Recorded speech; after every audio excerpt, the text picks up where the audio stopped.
All right, everyone, welcome into another edition of Miami Hurricanes Live. This is our 58th version, and the way we certainly do it best is with Cam Underwood from State of the U. We certainly appreciate his contribution each and every week. I hope you do as well, and we will invite your comments, your questions, bring them in, and your debate topics, if you have those as well. Send them in the live chat as always, and we remind you as people are starting to flood the live chat that the super chat is open, and I will remind you that a number of times this hour. And again, the value that Cam brings each and every week. Mr. Underwood, how you doing today?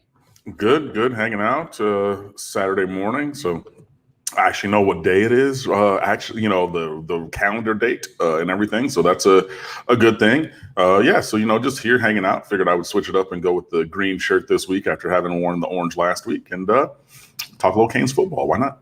I'm complimenting your green shirt with the orange banner this week. We typically go with the orange, but sometimes the Miami green is certainly a nice, I can't come up with a more regal word, but maybe that is it. A nice shade of green, certainly. Yeah, definitely. So, yeah, but I'm good. Wow, you finally know what day it is. I know that it's time for me to get a haircut. I just jumped out of the shower, and this is as slicked back as I can get it, which I don't like to do, to put too much product on it, but I'm having to do that these days and may have to succumb to my son or daughter cutting my hair at some time soon here. I lost that battle a long time ago, brother.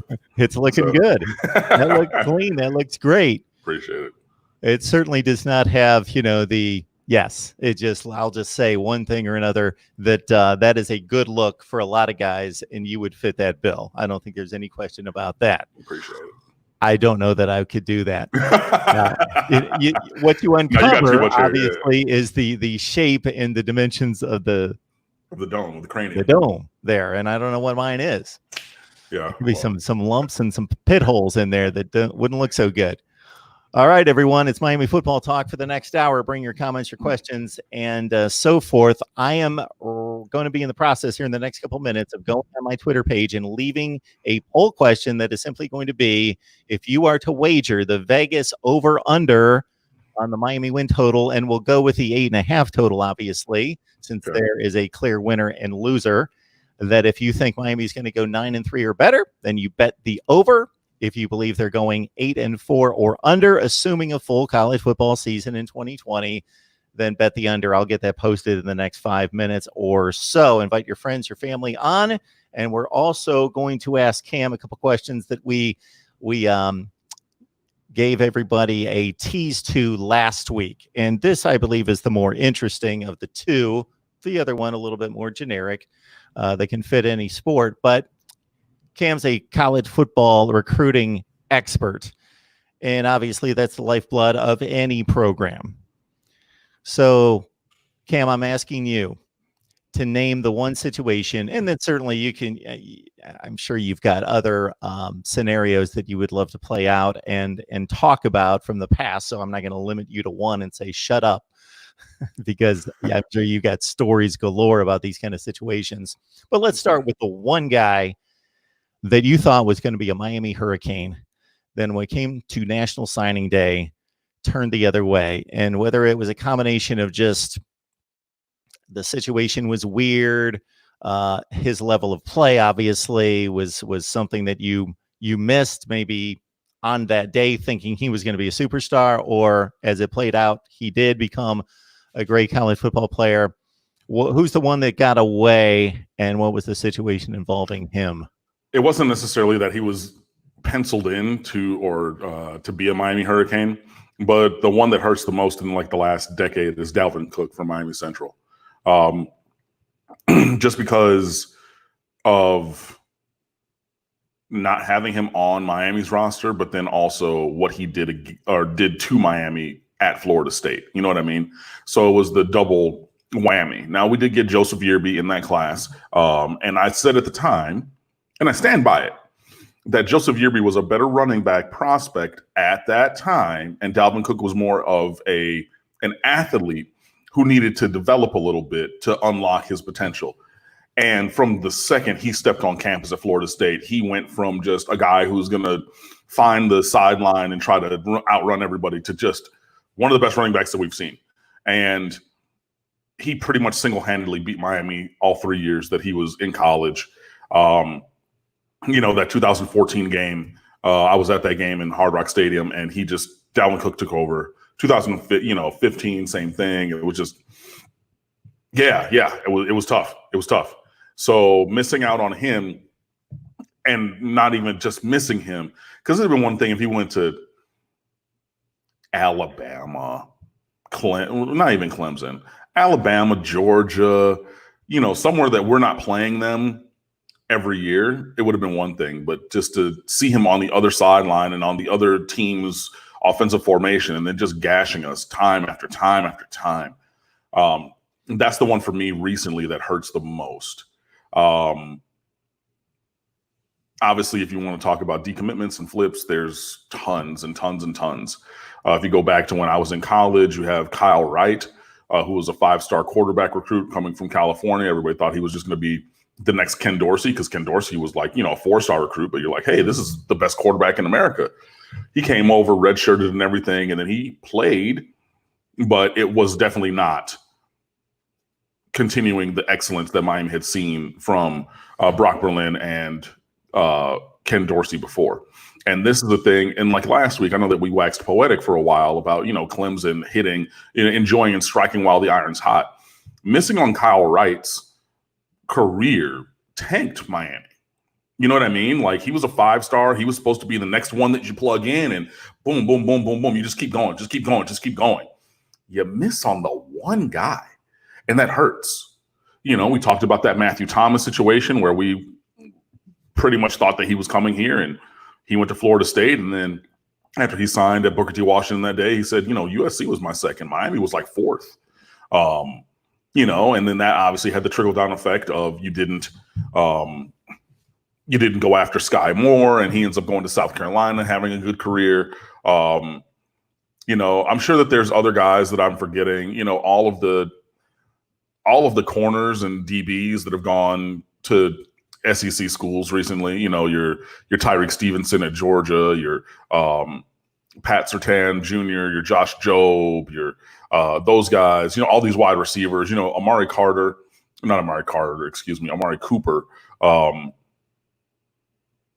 I saw him on, I think it was back when the 7-on-7 thing used to be at the Worldwide of Sports in Orlando at the ESPN facility after his freshman year of high school. And I raved about that kid, or sophomore year, I want to say. I raved about Amari Cooper. I was like, we need to be after this kid. And there was no. I'm like, yo, this is a kid who we need to have.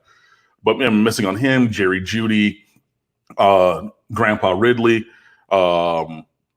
That's my nickname for Calvin Ridley, because he turned 20 as a high school senior before he actually went to Alabama, which is a verifiable fact. His senior year at Monarch, they actually petitioned to have the schedule remade because he turned 19 years and 9 months the last week of September, I want to say his birthday is. So, or in September, whatever week 4 was of that high school football season. So Monarch petitioned to have the season, their schedule redone. So they had 3 games and then a bye week for week 4, so they could reintegrate or redo the team without Calvin Ridley on it anymore, because he had aged out of eligibility back when you could go to 19 years and 9 months. And again, I was a teacher in the county at that time. I know that that's a verifiable fact. You can go check it out. But anyways, missing on him, huge. Dalvin Cook, James Cook going to Georgia. That's one. RJ McIntosh's younger brother, Kenny McIntosh. Unfortunately, the list is long and distinguished of guys who got away that could have benefited Miami in a good number of ways, whether that's on offensive line, quarterback, running back, wide receiver. A lot of these guys, from here who are superstars at the college football level and moving on into the NFL. But the number one for me, missing, and again, it wasn't that he was 100% coming here, because I don't ever think that was the case. But missing on Dalvin Cook and the combination of that miss and him going to Florida State and what he did at Florida State to inflict damage against the University of Miami, that's the clear number one in my mind in the last decade or so. We were having a discussion during another live stream the other night and looked up the 2015 All-America team. And I'm sure we could go to a number of All-America teams and look at various positions that were just stacked. But in 2015, it included Derrick Henry, Leonard Fournette, Dalvin Cook, Ezekiel Elliott, Christian McCaffrey. So we were going to the third team with that list of running backs in 2015 in college football. Wow. Yeah, that's loaded. Because somebody wondered why Ezekiel Elliott was not first team All Big Ten. Well, in that particular season, no, in 2014, he didn't start until like the third or fourth game of the season. Melvin Gordon and Tevin Coleman of Indiana ran for 2,000 yards plus. Yeah. So he ran for a measly 1,800. And then, of course, some All-America teams or all-conference teams in particular, come out after the regular season and don't encapsulize the whole season, which he ran for 200, 200, 200 against Wisconsin, Oregon, and Alabama. All right, back to Miami football talk. So follow Cam's lead. Leave your one that got away in the recruiting process for Miami or two or three in the live chat, and we will appreciate that.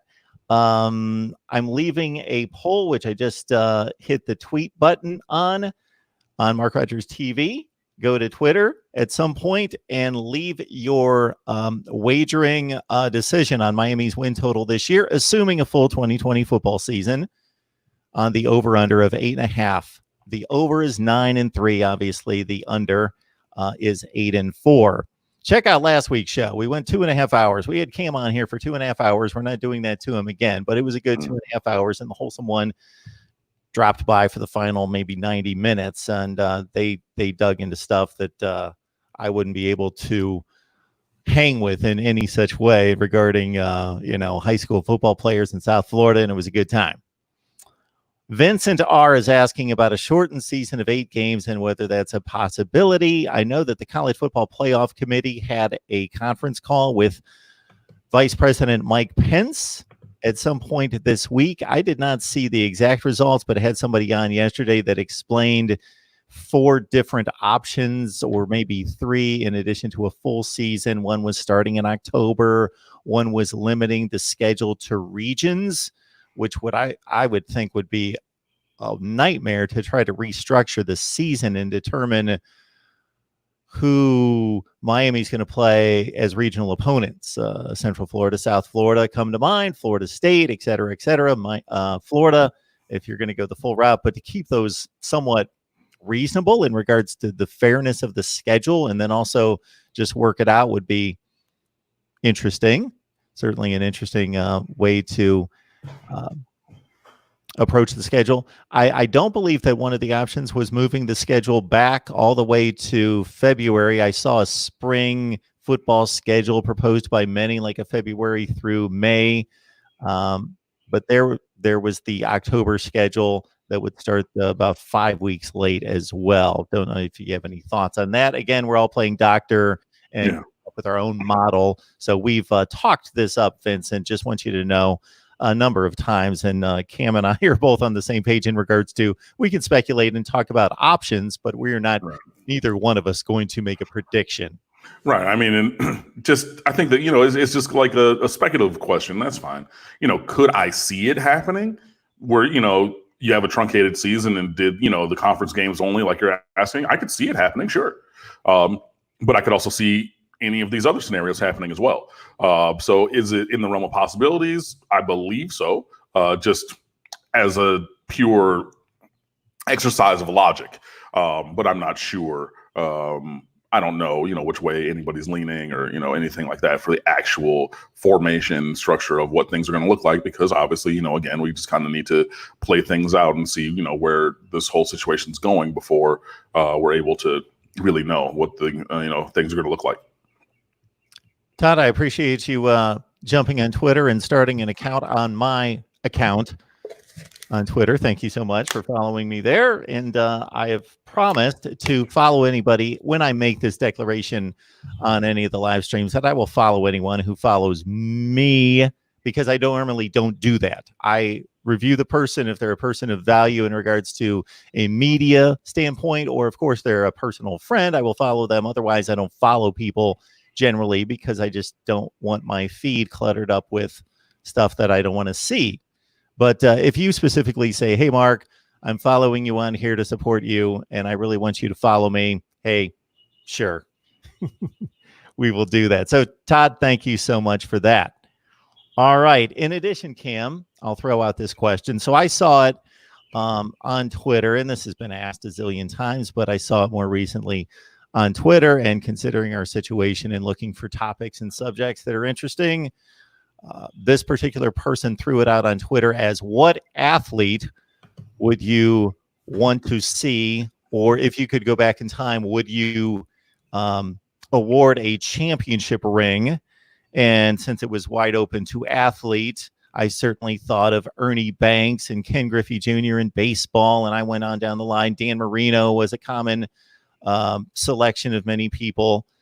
So if we talk all sports from time to time here, and certainly you're a sports fan in general. So if you want to take a stab at that overall, and then if you want to go the strictly Miami route, and certainly we can put it in play regardless of what your determination is on the, well, I know what your determination is on the Fiesta Bowl, that if you want to delve beyond that, of all the freshmen who were denied a championship ring, all the, how would that work out? That would have had, yes, all the freshmen on that team, because every other, the rest of the roster obviously had a championship ring from the year before. However, you want to take that if you want to veer from that situation, but elsewhere. Yeah, excuse me. In general, Barry Sanders. I'm a long-suffering Lions fan. I grew up in Detroit, cursed with that affliction, and he is the best running back to ever play football. And I believe that that's the easy answer for me, even apart from anybody or anything else. Yeah, number one would be number 20, Barry Sanders, 100%. In terms of the Miami Hurricanes, I'm going to have to stick with another running back and go Edgerrin James, I think. Like that class, or those couple of classes. Like, you can pick out any of those names, Santana Moss, because he graduated in 2000. So he wasn't on the championship team in 01. Reggie Wayne, same thing. Edgerrin James was a little bit before them, I would say those three guys would probably be at the top of the rotation for me in terms of Miami Hurricanes. I'm sure that, I could. My friend is texting me right now. I'm so very sorry.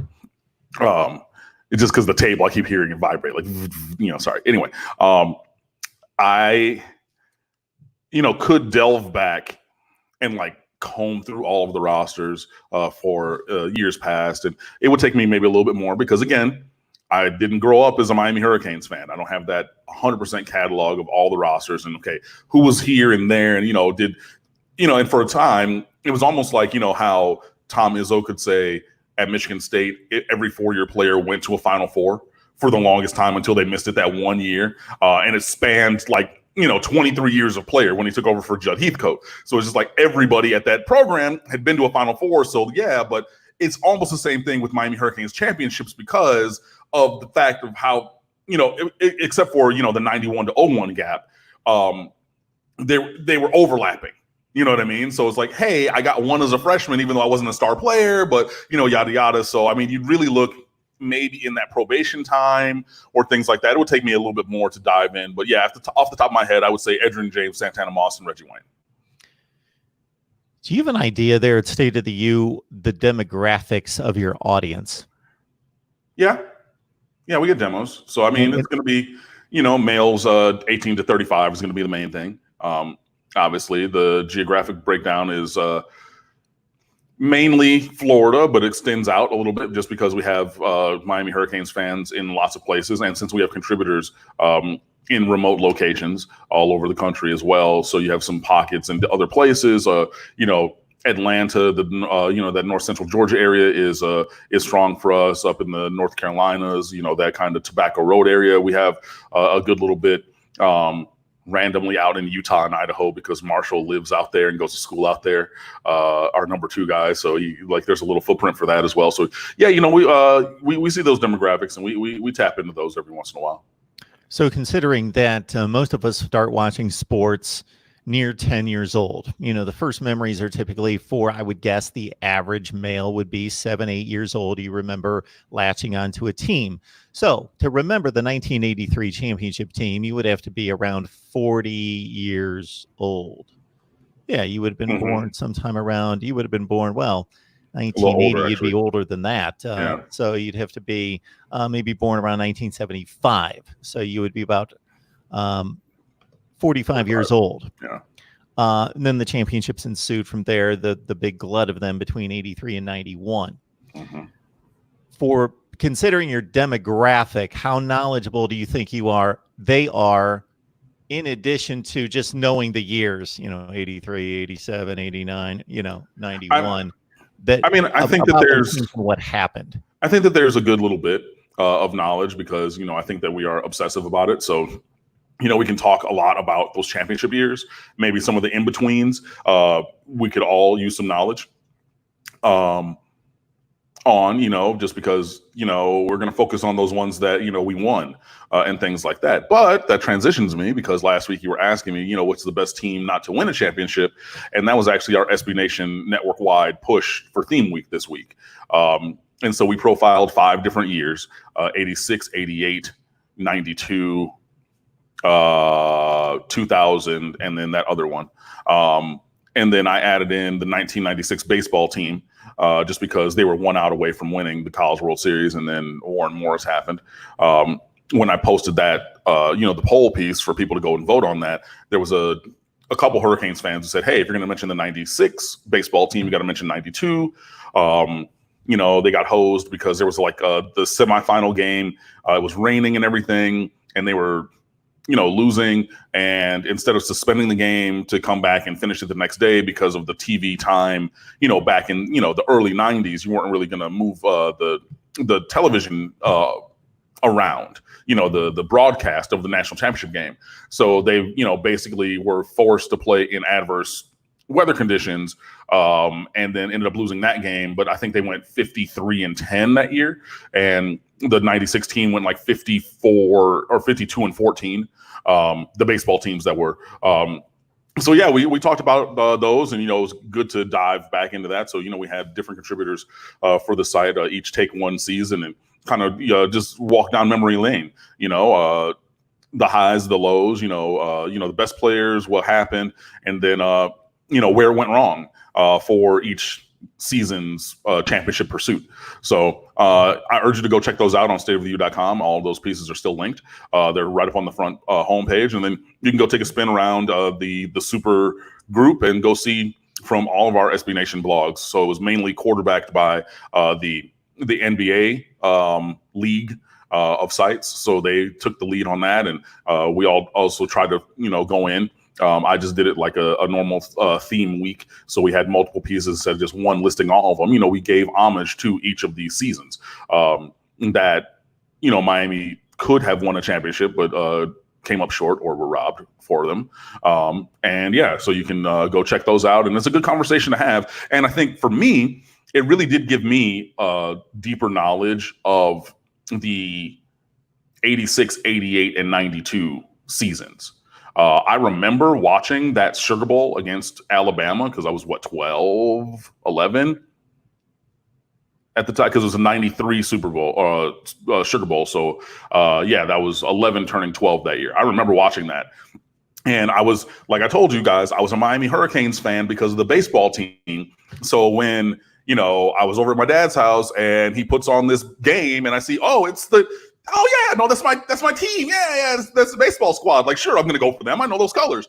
And they ended up getting dump trucked. And I was just like, what happened? And I remember having that memory, but I wasn't fully connected to that season. But then reading the piece that I forget who wrote it on our site. Actually, I can go and tell you right now for the 92 season. That was Justin Tavio. Who's been on here with you before. He walked all the way through that, and I kind of got a more full picture of that non-championship season. So, even myself at 38 years old, and I'm as diehard a Hurricanes fan as anybody that you'll find, there was that gap of knowledge for me. So that helped to fill it in a little bit and kind of just remember that year past. And I hope that maybe, our readership and our fan base does the same. It's kind of a narrative. What I remember from 1986 and 92, past specifics, I remember certain games, and of course remember the Fiesta Bowl against Penn State, and remember the Sugar Bowl that you just mentioned against Alabama. I could tell you the score, basically what happened, and what's remembered by most college football fans would be the interceptions from Vinny Testaverde, and then some. Wait. He just threw another one. Yeah, from 1986. Yes, again. Yeah. I watched an old college football game the other night where a particular quarterback threw 5 interceptions, but it was more like, okay, I can understand that. I can understand that one. 4 out of the 5. But yeah, Vinny just gave them away. Those weren't like plays on the ball that I remember for the most part. So that's what obviously comes to mind. But in both of those scenarios, and being a younger guy at that point, but still, I was watching football and watching a lot of it and fairly knowledgeable about how the game was played and so forth. And having played in high school, but still there is something I think that younger fans get lulled into a little bit more than those that have watched football for a long time, but you still see it now all the time. If there's a flashy team versus a lunch pail team, and both of those teams in Penn State and Alabama were very much limited at quarterback, not real flashy there. I'm sure they turned out NFL wide receivers, especially that Alabama team, but not guys that were putting up numbers. So we didn't really know that they were that good. But basically, they're running the ball 75 to 80% of the time, and they're playing just really tough defense. Mm-hmm. And just because of the style of play, thinking they got no chance. They're playing this team that throws it all over the place, has all this speed, all this talent, which some of that is certainly true in comparing the two rosters, but not giving credibility to the season put in by the other team just because of the style of play. And I think people still fall into that all the time. Totally. I mean, it's one that it looks good versus it's effective. It's form over fashion kind of a thing. And yeah, you have people who like, when Paul Johnson was at Georgia Tech, well, I love the triple option or, the wishbone and da-da-da-da. You like it because it's your team. It's like for me, because I don't know if you know, and I know that you do because of your professional situation, ESPN is airing the Michael Jordan 6-part documentary starting tomorrow. And I'm a huge Jordan fan. I remember all of those years. I kind of got sentient to his career right the year after he broke his wrist and everything. So I was there the whole entire time, all the way through. But I grew up in Detroit. I'm a Pistons fan. I remember the Bad Boys. You know what I mean? And I remember when people talked about Michael Jordan like they did about LeBron when he couldn't win because Jordan couldn't get out of the first round for the long time. And then he got out of the first round and couldn't get past the Celtics. And then when the Celtics weren't there, he couldn't get past the Pistons because we whooped that ass. I remember those things. I also remember Bill Laimbeer. I love Bill Laimbeer. 7 feet tall, enforcer, rebounder, could stretch the floor, could do all of those things. And I love him for one reason and one reason only, because he was on my team. If he was on anybody else's team, I would hate him. And it's a similar kind of situation.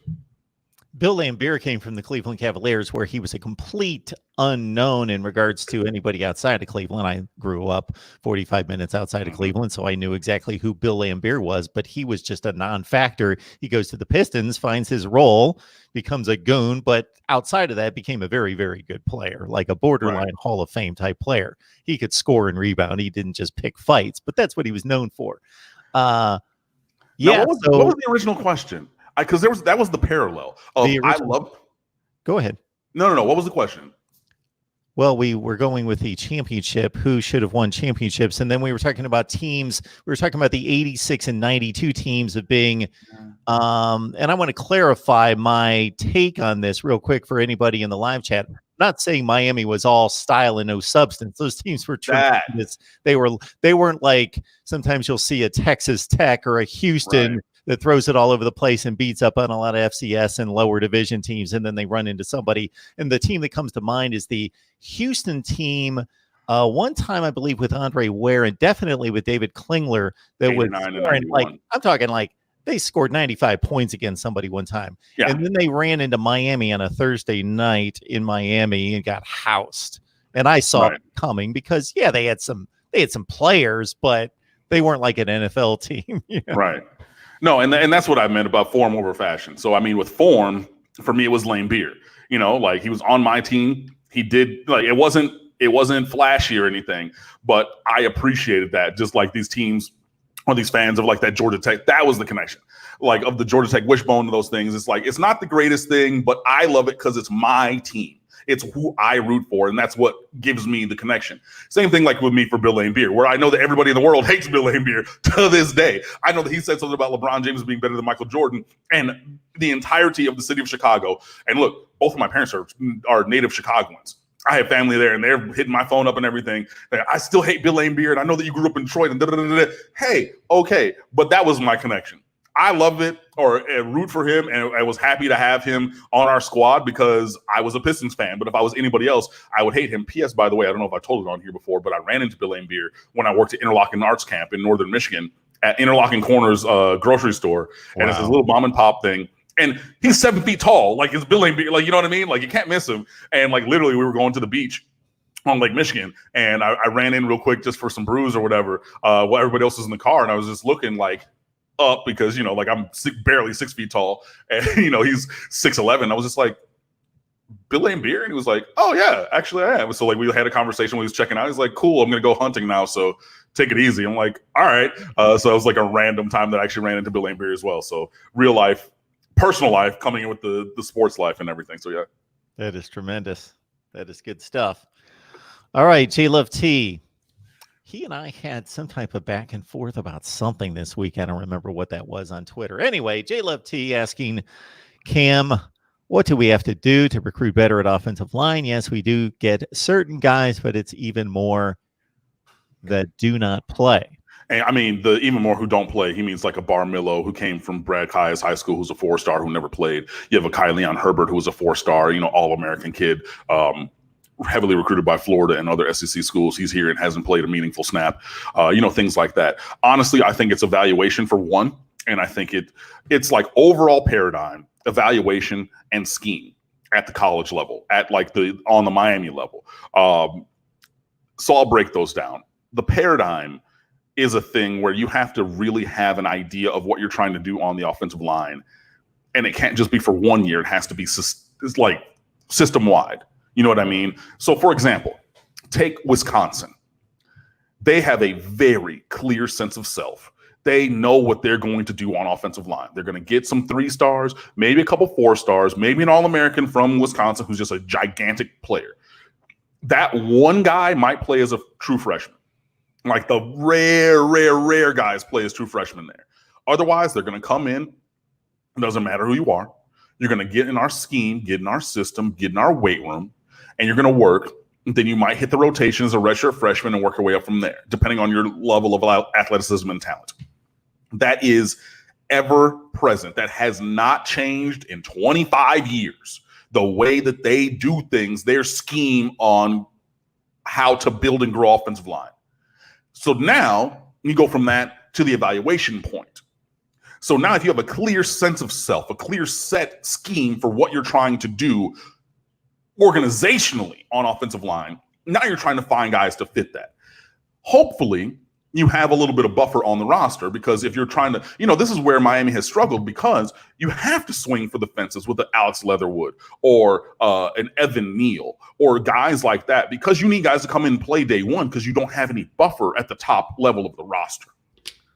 At a place like Wisconsin, in my example, if you don't get those guys, that's okay, because we're not banking on those guys to make our scheme work, our system of growing offensive linemen work. That's a bonus.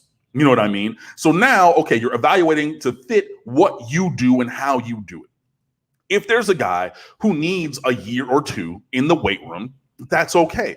This is what Miami did back in the day with guys like a Danny Isadora coming out of Cypress Bay. And I said then when he signed, he's not a guy who's going to play until year 3, and that's okay. He ended up leaving as a second-team All-ACC player because it took a couple mango seasons before he was ready to play, hit the rotation as a redshirt sophomore, really started as a redshirt junior, and then by the time he's a redshirt senior, he was the anchor of the line. He's a second-team All-ACC player.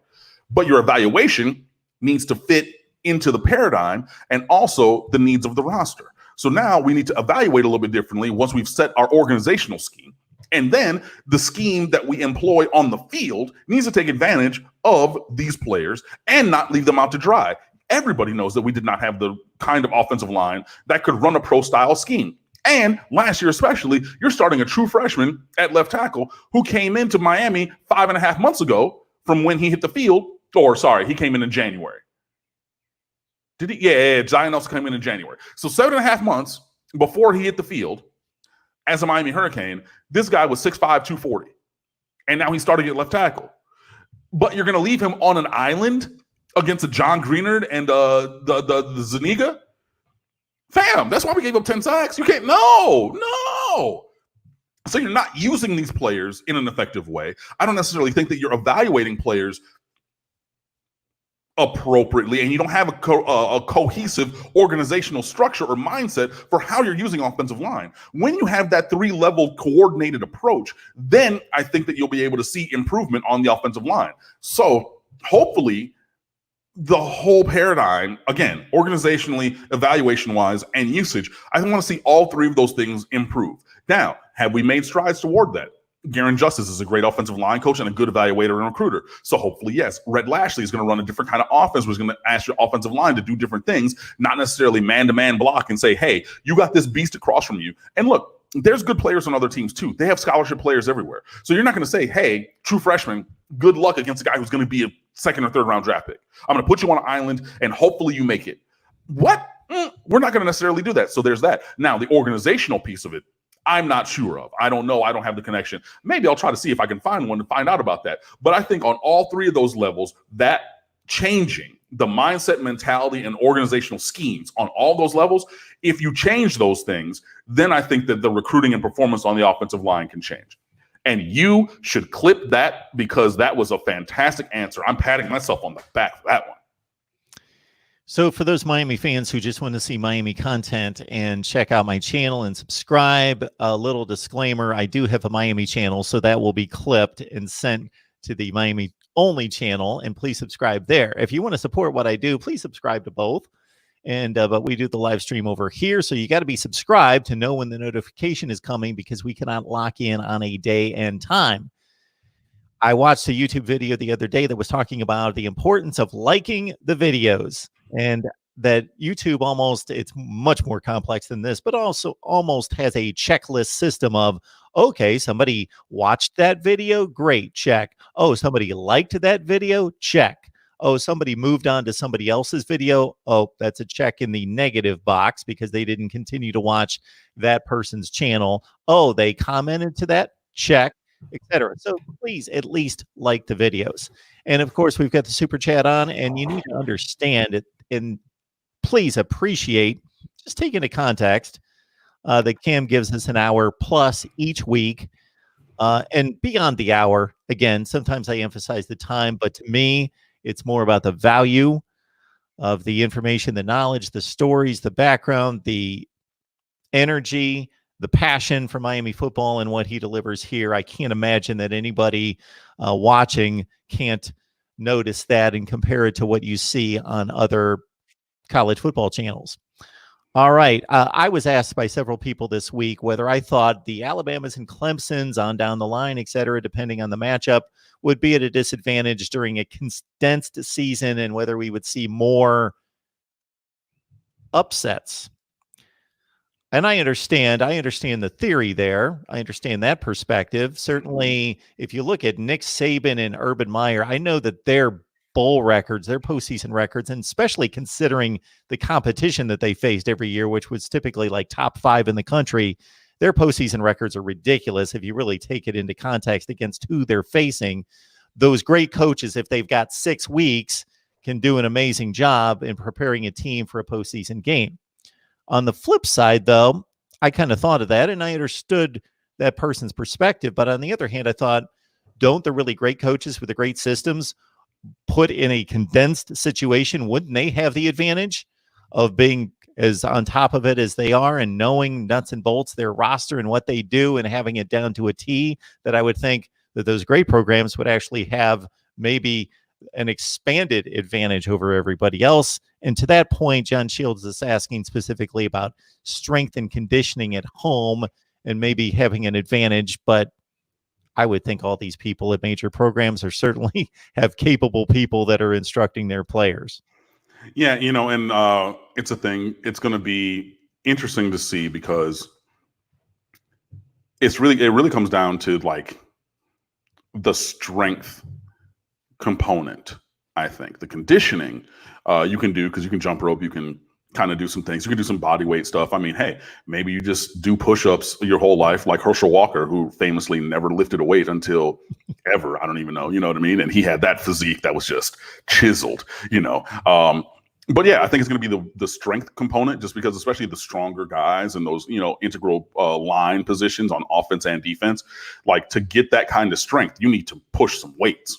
And everybody doesn't have a squat rack and 700 pounds worth of things, of weights to lift. So it's really going to be that kind of a thing. I have seen that, what's the name? The strength and conditioning coach has been on, they've been posting some stuff on Twitter with some workout stuff. And obviously, like they've given these players PDFs and full workouts already. Obviously, like once you've signed as a high school kid, Miami will send you, or every school will send you, workout stuff. Hey, you should be working on these things. This is the things you should do before you get to campus, wherever that may be, Coral Gables or elsewhere.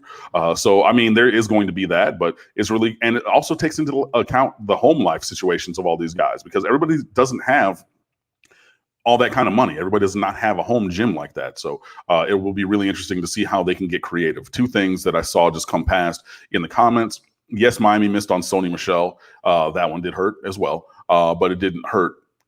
It was a single pain. It wasn't double and triple and quadruple, in that he did not come back and beat Miami every single year like Dalvin Cook did. So that's why I listed Dalvin Cook personally above that. Teddy Bridgewater, I saw that was one that I think was in a comment just before also. That one, yeah, that one right there.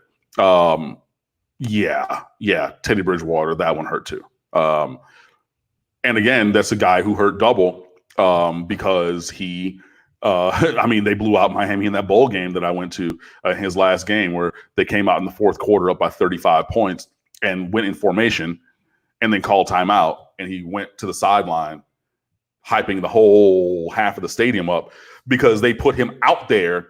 It was like an NBA game where you come out of timeout or out of a commercial break and you put everybody out there, and then you call timeout and empty the bench and everything. That's what they did for Teddy Bridgewater after he whooped up on Miami that time. The other one that I know people are going to say now, just because of his meteoric rise, is Lamar Jackson, who is from the South Florida area also. That wasn't really a miss for Miami. And I mean that because Miami had looked elsewhere. It was a miss on the evaluation side, not on the recruiting side, if that makes sense. Because Miami had looked elsewhere for a quarterback in that class. And then late, when things kind of got unsettled, I think that was the Dwayne Lawson year, they ended up circling back to try to kick the tires on Lamar Jackson like a week before signing day or something like that. So it wasn't the same as a Teddy Bridgewater, who had been recruiting since he was a sophomore and playing wide receiver, while Ja'Cory Harris was playing quarterback at Miami Northwestern, and then, was committed to Miami the whole way through. And it was just like, yeah, at the end of the day, Chuck deuces. So the Lamar Jackson comparison, like, you can put him on the list, but the actual impact to Miami's recruiting is negligible, just because we did not necessarily recruit him. And now, if you want to have a conversation about why we didn't recruit him or things like that, that's another conversation that we had. Correct me if I'm wrong. Brad Kaaya was the starting quarterback through 2016, correct? 14, 15, and 16, correct. Of course, the 2017 season was the one season in the last 15 years that had the best chance of really being a huge season. Of course, the team won its first 10 games. I don't know. I'm just coming out of a question out of nowhere because I'm seeing all these recruits, and it just hit me. If Brad Kaaya, who turned out to be, and I was ranking quarterbacks at the time and still do in the offseason, that doesn't mean I know exactly what I'm talking about, but I think this would be pretty consistent with the national analysts' approach on assessing Brad Kaaya as a collegiate quarterback at the time, not what's happened since, that he was a top 10 or 12 quarterback in the country. Yeah. how good are they in 2017 if they have Brad Kaaya, if he has one more year of eligibility leading that team? Man, that I mean, if you bring him back, I think that could have been a really special season, like all the way through. Not having the smoke and mirrors and things like that, and like Malik Rozier did some things with his legs that Brad Kaaya could not have done. But I think that the offense would have just been that much better. I think that Brad would have, I think he would have been well over 4,000 yards with the kind of talent that we had on that team. I think that, with that defense and everything, just getting after it.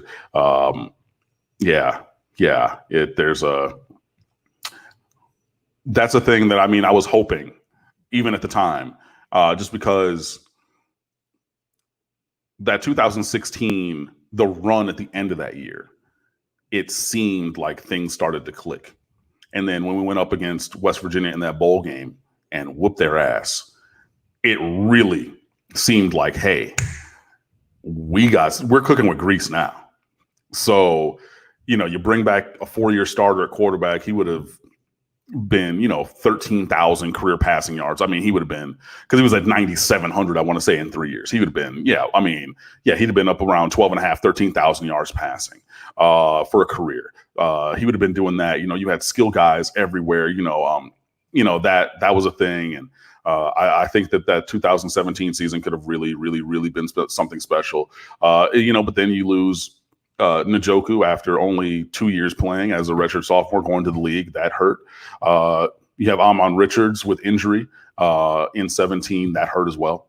And some things. So, it's not necessarily only on Brad Kaaya, which is good that you bring up, because somebody said that it was entirely on Brad Kaaya that Miami lost to Florida State those 3 years that he was here.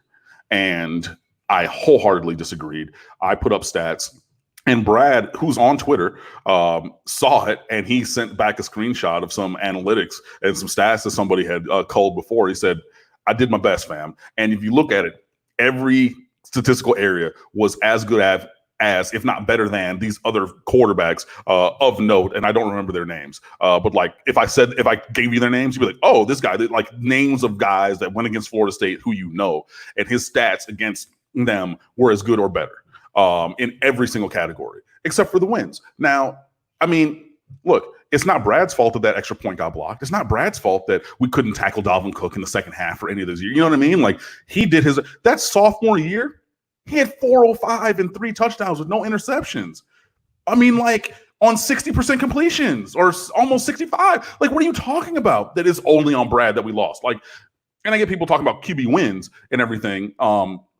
As a metric, which quarterback wins is not a thing. But yeah, I think that the 2017 season could have really been even more settled and better than it went if Brad would have come back, and maybe one of these injury things would not have befallen this team. And also just take a little second and look back on the work that he did in 3 years here. Talking Miami football each and every week with Cam Underwood from State of the U. Invite you to head on over there to check out the coverage of Miami athletics across the board. Of course, this is Mark Rogers TV, the voice of college football. And basically, I have produced so much NFL draft footage, I don't know how to get it out there in a organized and decent amount of time that I'm not just flooding my channel full of NFL draft profiles. So I've had all sorts of people on here talking about the NFL draft, in particular, Rick Saratella of, I'll give him a plug here since he's so kind to send me a copy, the NFL Draft Bible. And when you rate and rank 75 quarterbacks, how many are going to get drafted? 8. He ranks 75 of them, 8, 12, whatever it's going to be. He ranks 75, and he's not just a guy sitting in his basement watching games on his DVR. He goes to the camps. He knows the scouts. He knows everybody. He travels all over the place. He goes to pro days. He does the whole deal and has done this for like 20 years. So it's good stuff. So please look out for those videos. Miller Moss in the 2021 quarterback recruiting cycle. Look, it's like 2021 for quarterback is a decent year. Miami is really playing catch up at this point, honestly. Miller Moss just released the top 3 or 4, and Miami was not in that. He's a 4-star quarterback from California, in case you were wondering. And we'll see, man. I don't think that he's coming here. Maybe you get a Garrett Nussmeier. Both of these players have profiles up on stateoftheu.com by our quarterback guru, Roman. So go check those videos and articles out.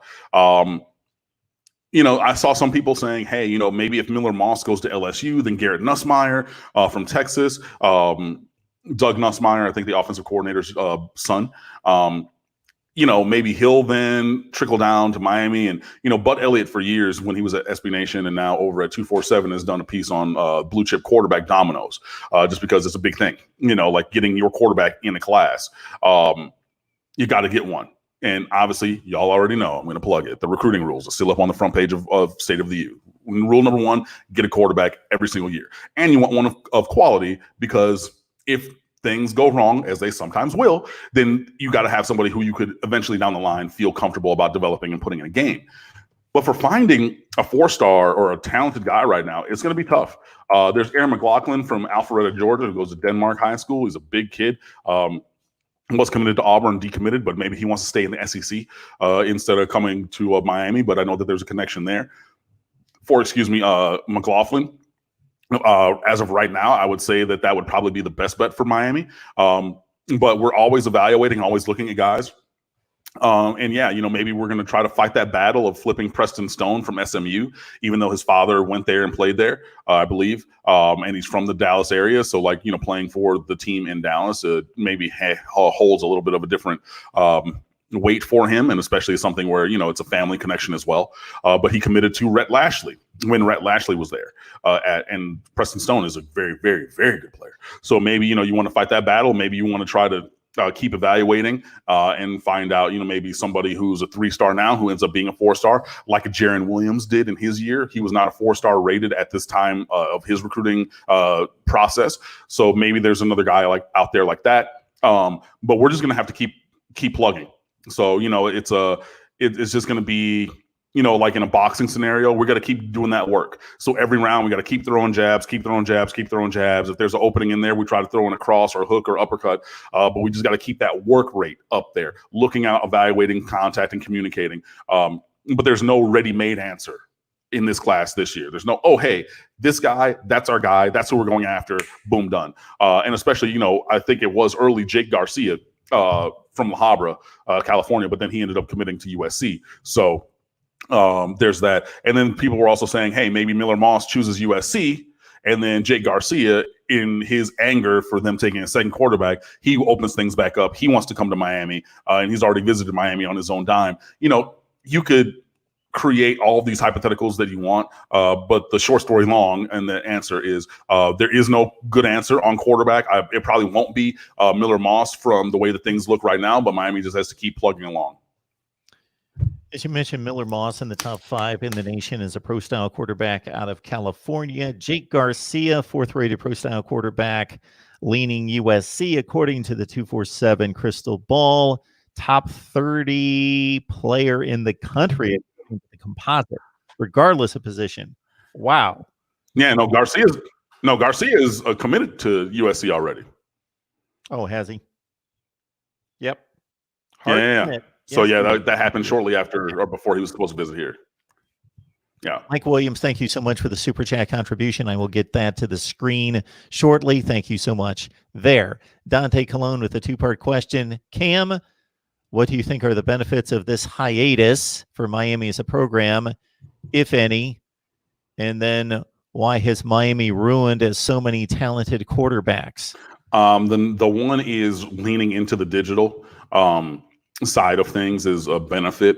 So I think that Miami should be leveraging the social and the those things, the virtual visits and the tours and all of those things that every team is having to do now. I think that's something that Miami should be doing often, regardless of lockdown or not. I think that that's a way to move forward with just the whole way that you run a program. And I think that this whole situation hiatus, whatever you want to call it, is going to now precipitate that these things are standard for these programs. So now you can say, hey, I want to recruit Mark Rogers, so I'm going to have him take a virtual visit.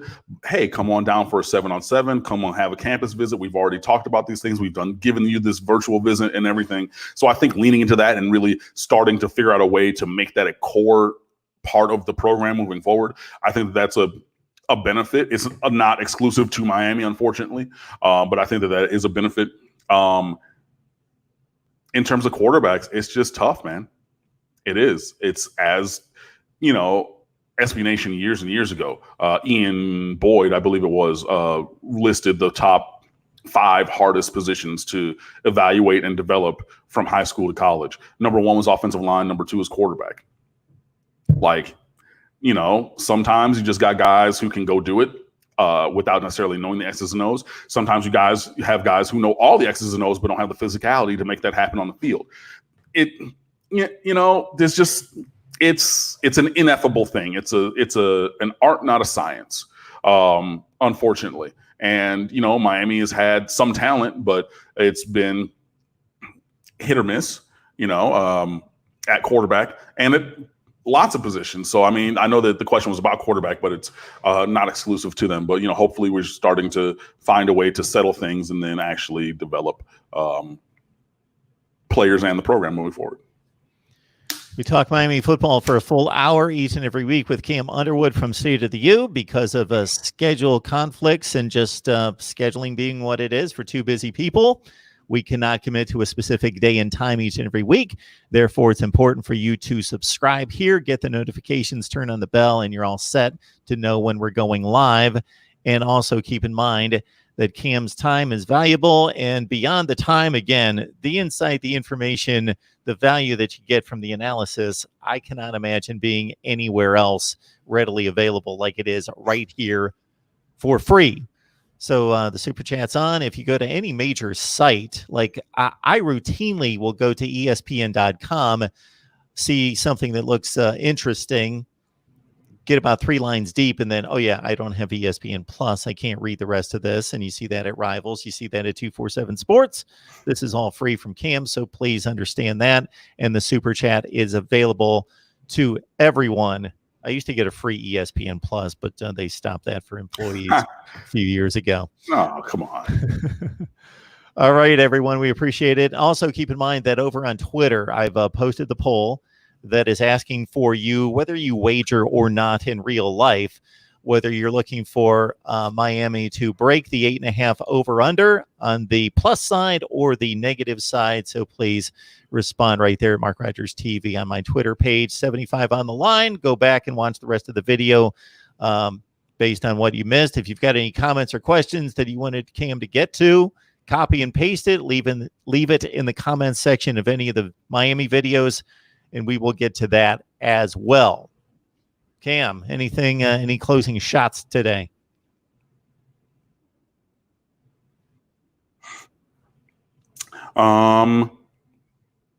Yes, I saw that we got a 2023 wide receiver commit.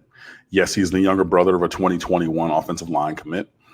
No, I'm not going to write about it because he's a current high school freshman.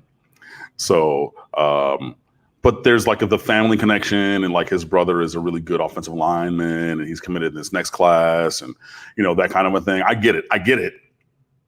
But yeah, so you can look up the film on the younger Seymour brother if you like. There's that.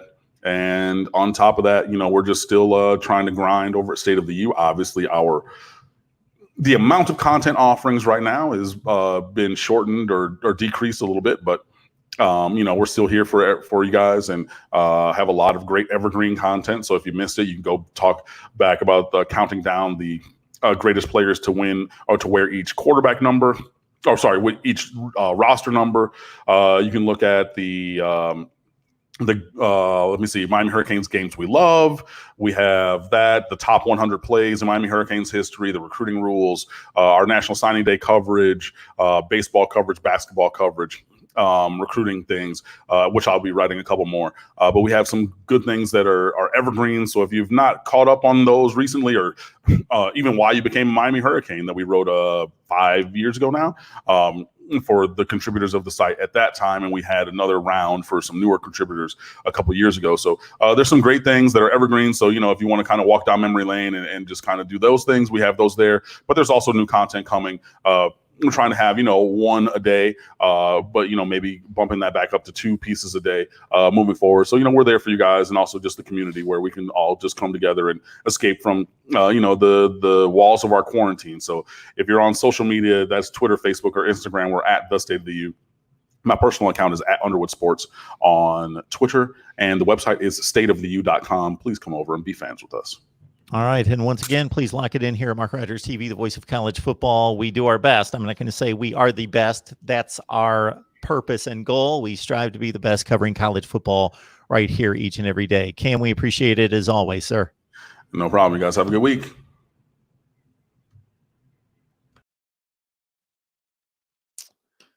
I am going to run through the rest of the comments here real quick to see if there's anything else on the line in particular. And again, you guys lock it in here because we're going to announce here in the next few days when Cam will be back, possibly next, who knows when we can get together. We've got Florida State coming at 7 o'clock on Tuesday night.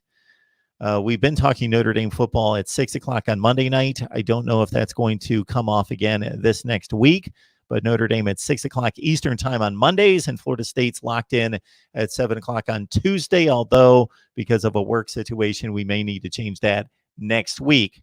We had as many as like 75 or 78 on the line.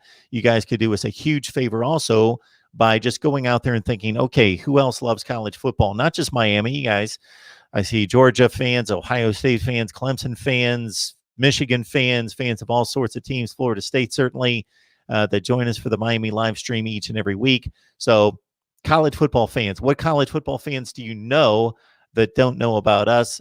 Please grab them, get them in here, whether they're people that you actually personally know as family and friends or just social media acquaintances that you can let them know about Mark Rogers TV, the voice of college football. Thank you so much. We will see you next time. I've got a call-in show Sunday night at 10 o'clock Eastern time. Sunday night at 10. We've got our next call-in show, and there it is. Sunday at 10 o'clock Eastern time. We invite everyone to call in with your college football debate topics, comments, questions, whatever you've got for us here on Sunday night. See you next time.